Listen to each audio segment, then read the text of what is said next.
On today's show, we examine 3 dreams from Ashley that show how childhood issues with dad impact her life today.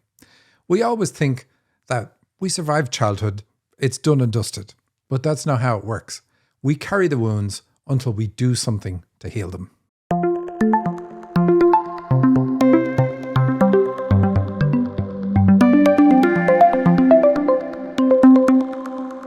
Welcome to the Dream Interpretation Podcast with Michael and Sandy. Hello and welcome to 2024. Can you believe it? Anyways, Happy New Year, everybody. We are so excited that you're spending this time with us. Absolutely true. We were arguing about whether we've done 9 or 10 years, whether this is year 10 or not. So we've been on the air a while. What have we got coming up? Next week, we have our Dream Trackers Guide program. That's our definitely most effective course that we run in terms of the value you get out of it. If you want to work on issues that are holding you back, that's that course. And we never know how long it's going to take. We say it's an 8-week course because the average tends to be around 8 to 10 weeks that people work with us, but some people go a bit longer. But we take the big issues that you've got, and if you've listened to the show at all, you know that we focus on issues in childhood. This is the course that helps you heal those issues. So if you've ever sent a dream into the show and we said, here's what you need to do, this is the course for that. And you can get the details at dream-analysis.com/courses. It's a mix of group work with me, and you'll also be working with Holly or April and other people throughout the course. A lot of fun getting your dreams done while you are going through a healing process. Anything to add, Sandy? Yeah, that's a very, very exciting course, and the transformations are unbelievable. It's amazing. I'm always blown away by how people change at the end of it. But anyways, Michael, we got to go back to our intro. We just kind of dove right in there. Yeah, what do we do on this show? Well, we're going to continue to do what we did before, which is take a look at your dreams, analyze them, and then reveal from analyzing your dreams what your potential is and what the obstacles you are here to overcome are. We say on the show all the time, the obstacle is not in the way, the obstacle is the way. And, for a lot of people, that's a huge relief to discover that, because then hey, I'm not messing up my life. The fact that I have problems doesn't mean I've gone off my path. It's no, these are the problems that you're meant to deal with, work on these particular problems, and you're going to grow from working on those. And of course, what does it mean?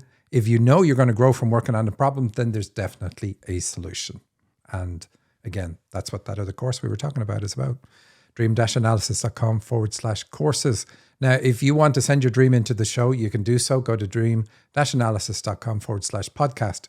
And there will be a form there, hopefully. And if not, just email your dream to radioshow@dream-analysis.com. That's how you get in touch with us. But we look at your dreams because they are the personal communication from the spirit world to you, from your higher self to you. And from analyzing your dreams, we can tell you what it is you're meant to be working on in your life at this very moment in time. You're not meant to be working on absolutely everything. You're meant to be working on specific things. Your dreams tell you the next step. This is the step. Doesn't matter what you think you want to work on. Your dreams are still going to say, this is the step. And they don't say, here's why sometimes, but most of the time they say, this is the step. And then when you finally take that step, they'll say, here's the next step. And that's just how they do it. But if you start listening to your dreams and doing what they're saying, you get on this amazing journey, spiritual journey of growth and healing. And it doesn't take long at all. It may seem slow at the start, but where you end up is in a completely different place, a completely deep understanding of yourself, and a joy that is second to none. Sandy, do we want to start on dreams? Yes, I think we're ready to dive in. And the first one is from Ashley. And it's On a Train with Anton and Dogs, Saving a Man. Very interesting title. All righty. I just finished work and want to now proceed and do something nice for myself. Ooh, I like that start. As I'm waiting at the train station to go where I want to go, I meet Anton, actor, former coaching client, born in Africa, had his breakthrough last year. And we chat a little. Okay, so let me just fill in a little bit there. The dreamer is an actress, and she coaches other actors and actresses. And Anton obviously had a breakthrough and has made it in the film industry. So that's what that piece is about. Oh, that's pretty cool. All righty. He talks about his breakthrough and assumes that if we meet today, I wouldn't like him because he had narcissistic tendencies now. I tell him that my heart would fly to him anyways.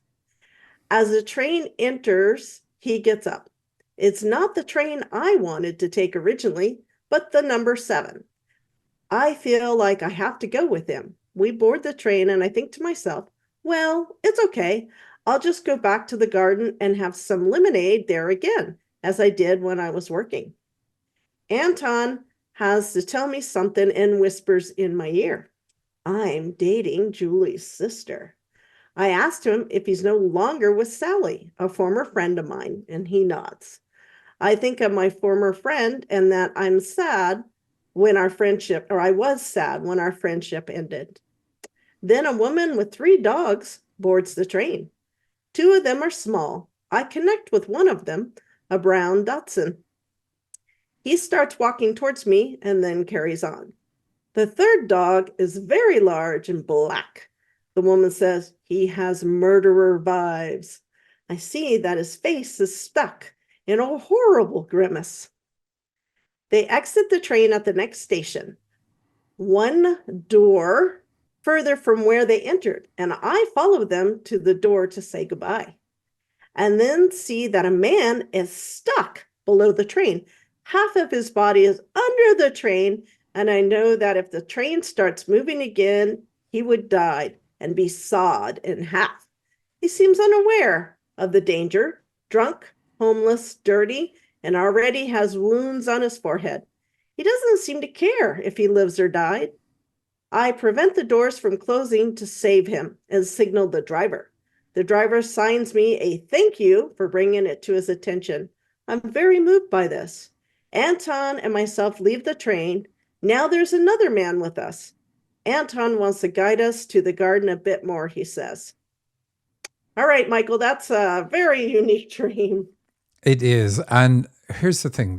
Ashley is actually working on Cutting the Ties with Dad.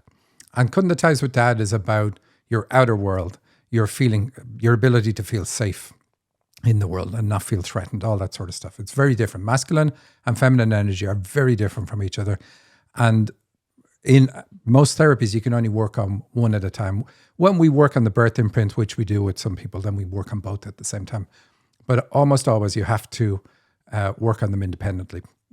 So here we see a lot of the major stuff that's gone on for Ashley in her life. Like, you are everybody in the dream. That's the first rule of dream interpretation. So when she sees the man who's stuck under the train, we know that it's about her masculine side. Now she's working on Cutting the Ties with Dad, so that's good. We want to see, when you're doing a therapy, we want to see that therapy reflected in the dream in a way that shows the bad stuff is coming up. So here we see it.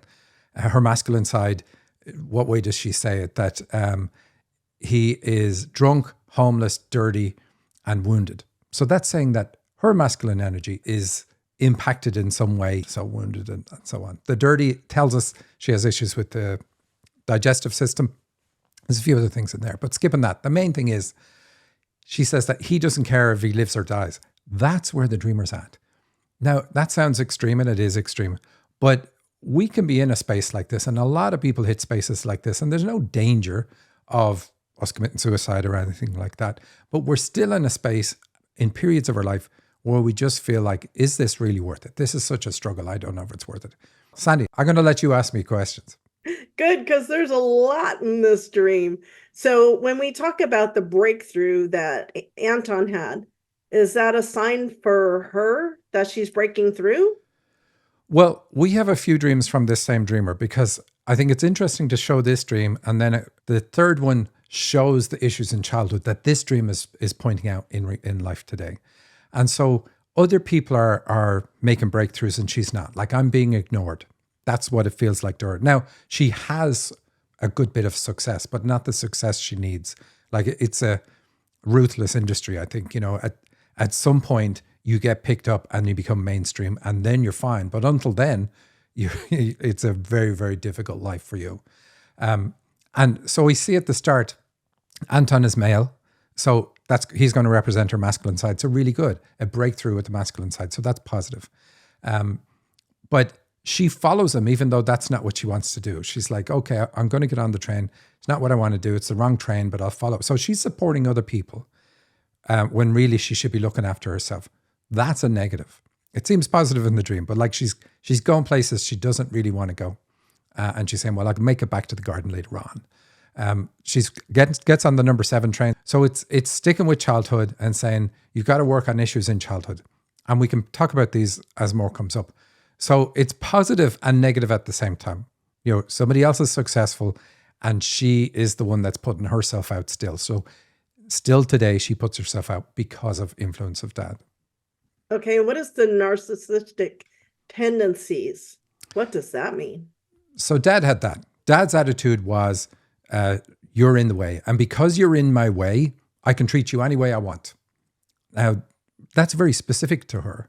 But that was how he justified in his mind being a jerk, basically. I wanted to say different words, but we can't. Family show. So she's connecting success with becoming narcissistic, or getting into a position, a positive position, and then abusing that position. But again, that's because that's the way dad was. And so she has to work on that, letting go of the idea that just because you're successful, you won't become a negative person. Wow. Okay. And then the train. So talking about trains, what do trains mean? They board a train. So it's about a stage in her life, a part of her life journey. But it's also a reference to the digestive system, which is also governed by masculine energy.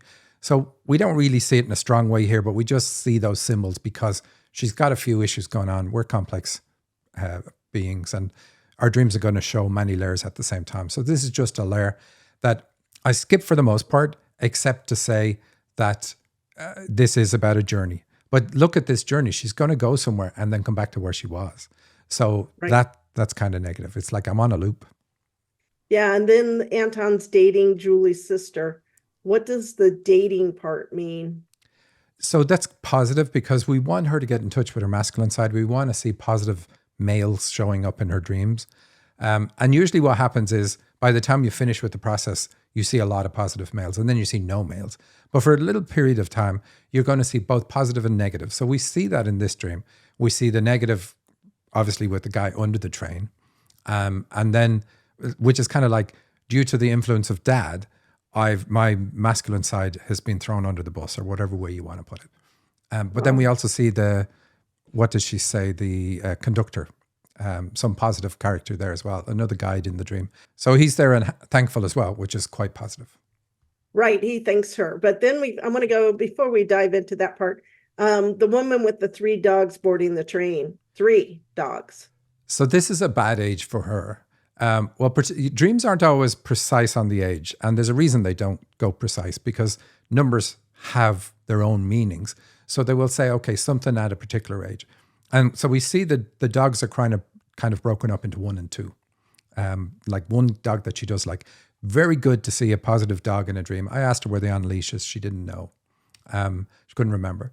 But we see a real negative, bullish dog as well. So that's going to be dad. Permanent scowl, all that sort of stuff. Stay away from me. Don't get in my way or you're going to get hurt, kind of thing. So we see the dream kind of showing a positive and a negative, but it's showing issues that come up at that young age, 3 and under. And what happened for her was dad exploded on her at one point when she was either 2 or 3, I can't remember now. And she was so frightened, she thought her dad was going to kill her. And she even asked her mom, she said, we need to move away from dad. And her mom didn't. Sometimes people will blame the mom for putting them in harm's way of a very negative male. But in this case, she still sees it as dad. Dad is the issue. But we see frequently showing up in her dreams that mom didn't do anything about it. It brings in an age and it brings in an impact on the physical body. Now, the reason she started the course with us is because she got bad news about her health. And so she wants to work on the physical body. And so when we see things like this happening in the dream, it's quite good. Okay, cool. Can we dive into the next? Because the next one is like really scary. The next dream or the next piece? The next dream. All right. Have we covered absolutely everything in this dream? Like she leaves the train and Anton is guiding her and all that. So positive male all the way at the end. You asked about the dating. So it's vicariously in the dream, it's me connecting with my masculine side by me meeting somebody else who's connecting with a woman. That's what that's all about. But sure, let's move on. Oh, that was cool. Okay, so him dating Julie's sister, that's what ties that together. Absolutely. Oh, perfect. Okay.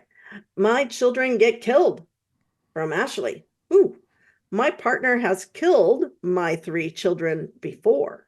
Now he is assigned to also kill my remaining 2. I am not sure yet how to deal with my relationship with him after he killed 3 of my kids, but am sure I don't want him to kill 2 more, my last 2. I tell him we have to resist and trick the authorities that tell him to do this. I'm Eva Mendes in this dream. My partner is not my partner. Well, that's good. That's a scary dream, Michael. It is.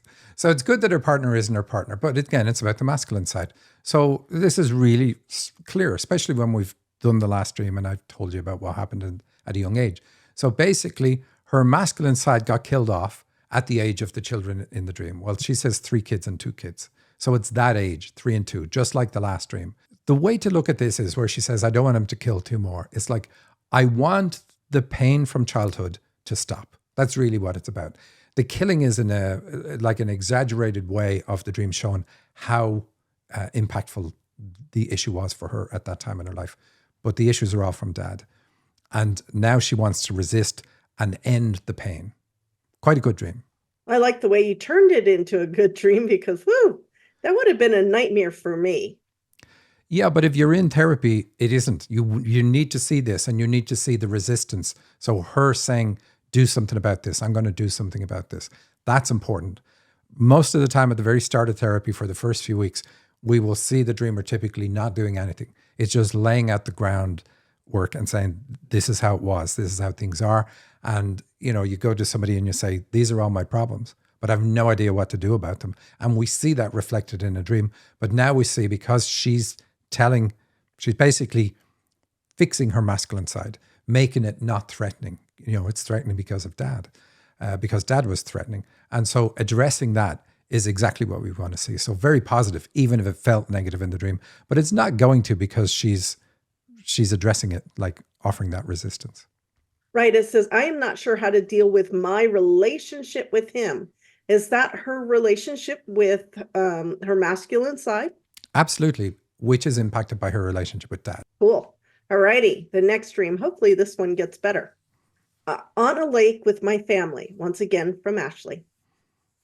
I am in a boat/canoe with more family members. I sit in the back and we are on a big lake. Around us are many more families and people. The weather is good. Then we are moving towards a cut-off tree/branch of a tree to our left. And I think that we're taking a turn to the right too late and I might get injured. As we turn right, I scream, I am here in the back. And I nearly get injured by the tree/tree branch as we pass.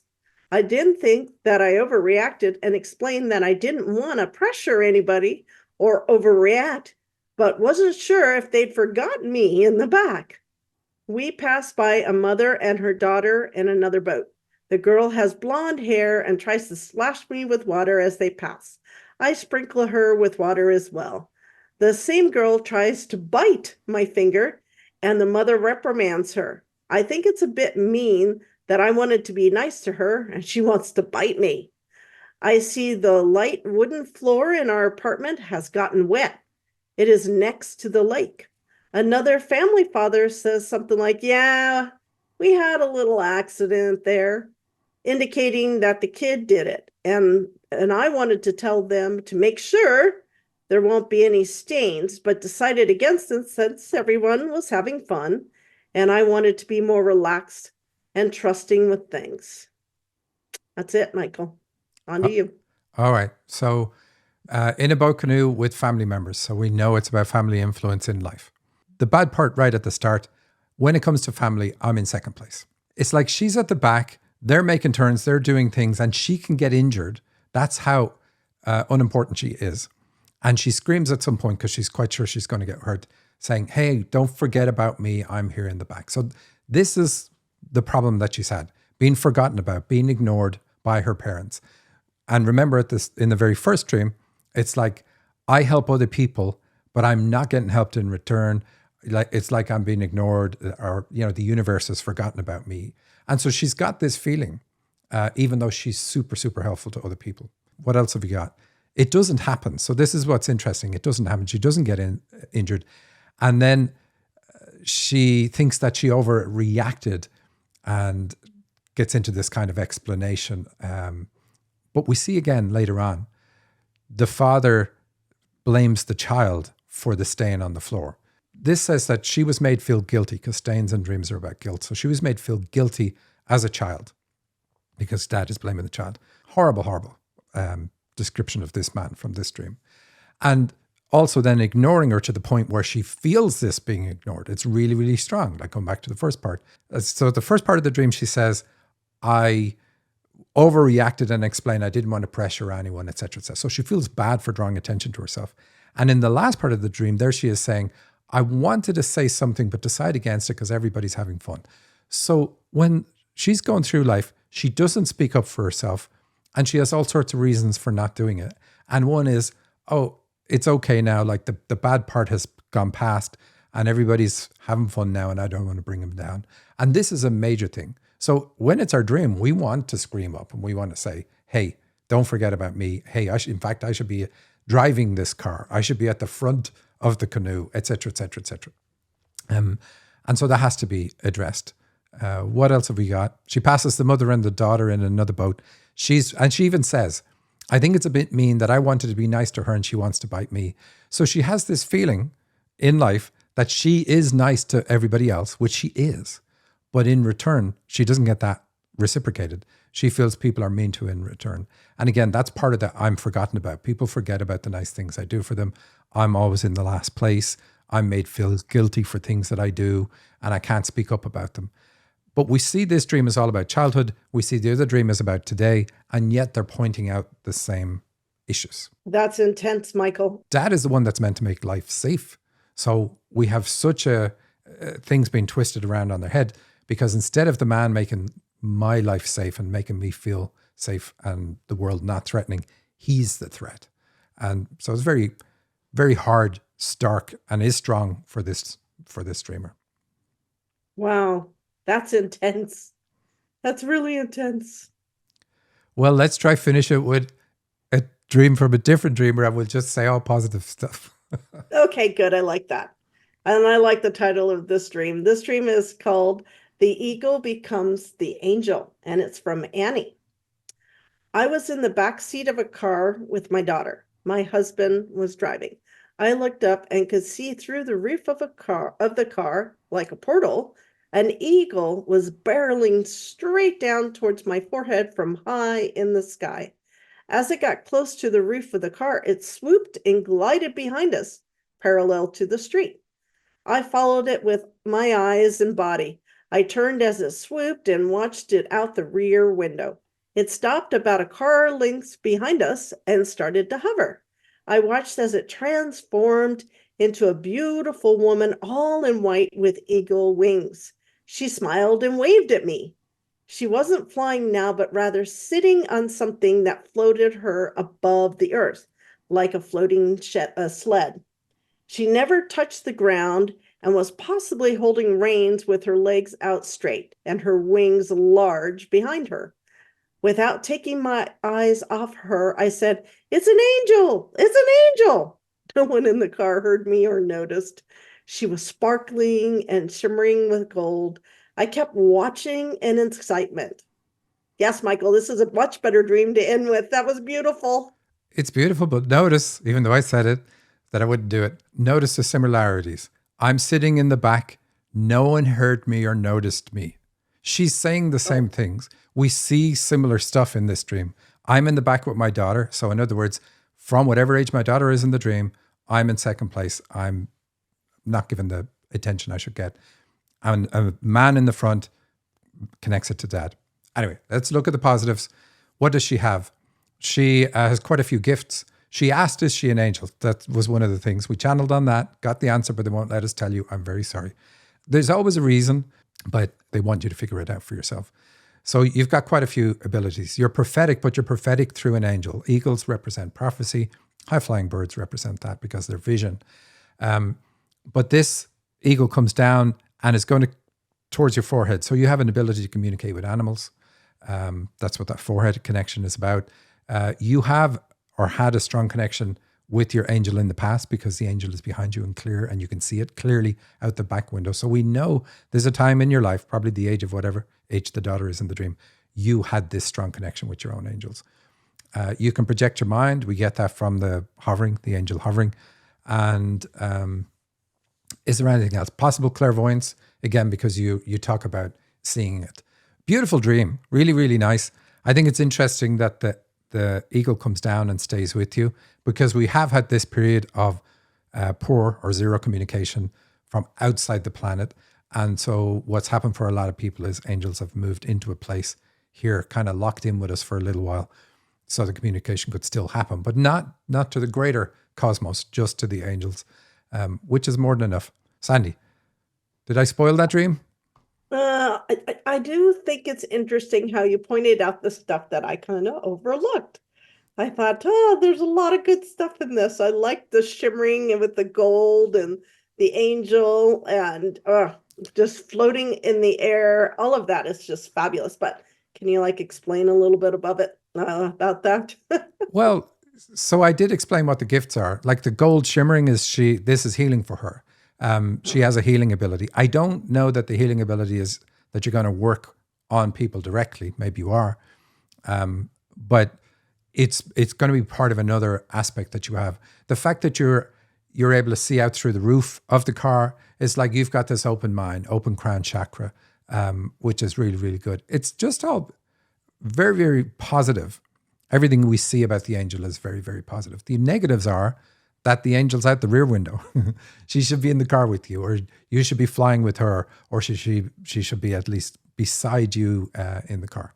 So there are some negatives, but really positive in the fact that we see all of these gifts all coming in very strongly together and in such a beautiful way. Yeah, that's cool. All right. Thank you, everybody, for listening. I hope your New Year's celebrations were great and your hangovers mostly gone by this stage. Yep. And welcome to 2024.